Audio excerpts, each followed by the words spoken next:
Chapter 39. It was already late in the night when Olin came out of Beletsky's hut, following Myanka and Utstenska. He saw in the dark street before him the gleam of the girl's white kerchief. The golden moon was descending towards the steppe. A silvery mist hung over the village. All was still. There were no lights anywhere, and one heard only the receding footsteps of the young women. Olin's heart beat fast. The fresh, moist atmosphere cooled his burning face. He glanced at the sky and turned to look at the hut he had just come out of. The candle was already out. Then he again peered through the darkness at the girl's retreating shadows. The white kerchief disappeared in the mist. He was afraid to remain alone. He was so happy.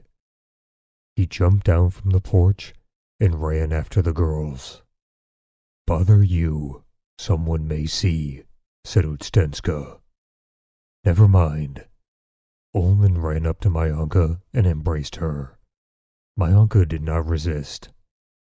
"Haven't you kissed enough yet?" said Utstenska.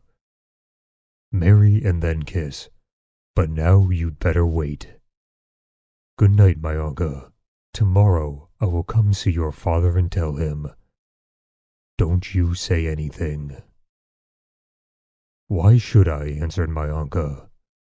Both the girls started running. Olin went on by himself, thinking over all that had happened. He had spent the whole evening alone with her, in a corner by the oven. Utstenska had not left the hut for a single moment, but had romped about with the other girls and with Beletsky all the time. Olin had talked in whispers to Myanka. "Will you marry me?" he had asked. "You deceive me and not have me," she replied cheerfully and calmly. "But do you love me? Tell me, for God's sakes." "Why shouldn't I love you? You don't squint," answered Myanka, laughing and with her hands hard squeezing his. "What white, soft hands you've got, so like clotted cream," she said. "I'm in earnest. Tell me, will you marry me?" "Why not, if father gives me to you?" "Well then, remember, I shall go mad if you deceive me. Tomorrow I will tell your mother and father. I shall come and propose." Myanka suddenly burst out laughing. "What's the matter?" "It seems so funny."